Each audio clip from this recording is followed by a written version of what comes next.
Hello అండి, అందరికీ నమస్కారం. Welcome back to our channel Charitha's creative world. ఇవాల్టి మన వీడియోలో చాలా సింపుల్గా పాలకూర పప్పును ఎలా తయారు చేయాలో చేసి చూపించబోతున్నాను. ముందుగా మన ఛానల్ని ఎవరైనా మొదటిసారి చూస్తున్నట్టయితే ఛానల్ని సబ్స్క్రైబ్ చేసుకోండి. పక్కనే ఉన్న బెల్ ఐకాన్ని క్లిక్ చేస్తే నేను ఎప్పుడు వీడియోస్ పెట్టినా మీకు నోటిఫికేషన్ వస్తుంది. రెసిపీ కనుక మీకు నచ్చినట్టయితే ఒక లైక్ చేయండి, మీ ఫ్రెండ్స్ అండ్ రిలేటివ్స్కి షేర్ చేయండి. ఇంకా ప్రాసెస్ ఏంటో చూసేద్దాం.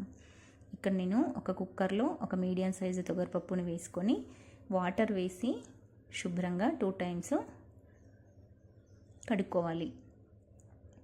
తర్వాత అందులో పప్పు మునిగి పైకి ఒక 1 ఇంచ్ వరకు వాటర్ ఉండేలా చూసుకొని యాడ్ చేసుకోవాలి.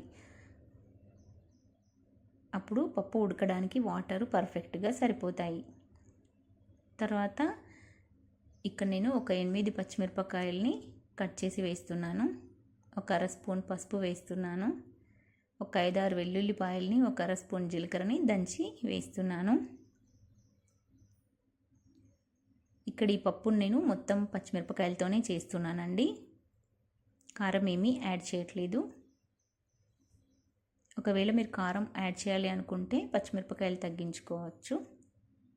తర్వాత ఒక 2 పాలకూర కట్టల్ని శుభ్రంగా కడిగి సన్నగా తరిగి వేస్తున్నాను. ఇవన్నీ పప్పులో యాడ్ చేసిన తర్వాత క్యాప్ పెట్టేసి లో ఫ్లేమ్లో పెట్టుకొని ఒక 2 విజిల్స్ వచ్చేంత వరకు కుక్ చేసుకోవాలి. తర్వాత స్టవ్ ఆఫ్ చేసి వేడి తగ్గిన తర్వాత క్యాప్ తీసుకోవాలి. చూసారా, ఇక్కడ పప్పు మనకు ఆల్మోస్ట్ ఉడికిపోయింది. ఇప్పుడు ఒక గరిటె తీసుకొని పప్పుని రుద్దుకోవాలి. ఇలా చేయడం వల్ల పప్పు పాలకూర బాగా మిక్స్ అవుతాయి.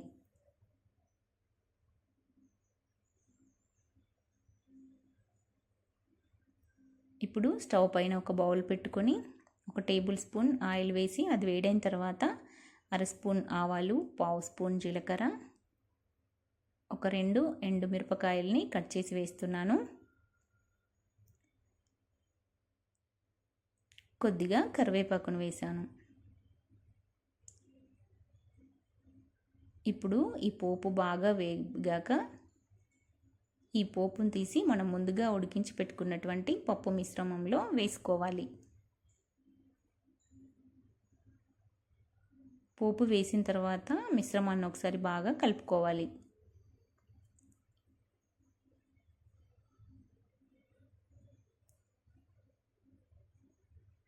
తర్వాత వాటర్ని యాడ్ చేసుకోవాలి. ముందుగా కొన్ని వాటర్ని యాడ్ చేసి పప్పును ఒకసారి గట్టిగా ఉన్న పప్పుని లూజ్గా చేసుకోవాలి. ఆ తర్వాత పప్పుకి సరిపడ వాటర్ని యాడ్ చేసుకోవాలి. ఒకేసారి వాటర్ వేసామంటే పప్పు అక్కడక్కడ ఉండలుగా ఉండిపోతుంది. ఇలా లూజ్గా చేసుకున్న తర్వాత మనకి ఎంత కన్సిస్టెన్సీ కావాలి అన్న దాని ప్రకారంగా వాటర్ని యాడ్ చేసుకోవాలి.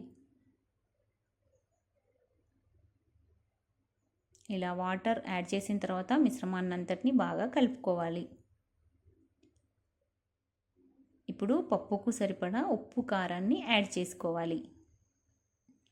ఇక్కడ నేను పప్పును మొత్తం పచ్చిమిరపకాయలతోనే చేస్తున్నాను కాబట్టి కారం ఏమీ యాడ్ చేయట్లేదండి. ఒక 1.5 స్పూన్ సాల్ట్ని వేస్తున్నాను. సాల్ట్ వేశాక మిశ్రమాన్ని ఒకసారి బాగా కలుపుకొని టేస్ట్ని చెక్ చేసుకోవాలి. ఉప్పు, కారం ఒకవేళ ఏదైనా తగ్గింది అనుకుంటే ఈ టైంలోనే యాడ్ చేసుకుంటే పప్పుతో పాటు ఉప్పు, కారం కూడా ఉడికిపోతుంది. ఇంకా హై ఫ్లేమ్లో పెట్టుకొని ఒక 3 to 4 మినిట్స్ వరకు పప్పుని ఉడికించుకోవాలి. మధ్య మధ్యలో కలుపుతూ ఉండాలి. చూసారా, ఇక్కడ మనకు పప్పు ఆల్మోస్ట్ దగ్గర పడిపోయింది. మనకు ఎంత కన్సిస్టెన్సీ కావాలి అన్న దాని ప్రకారం చూసుకొని స్టవ్ ఆఫ్ చేసుకోవాలి.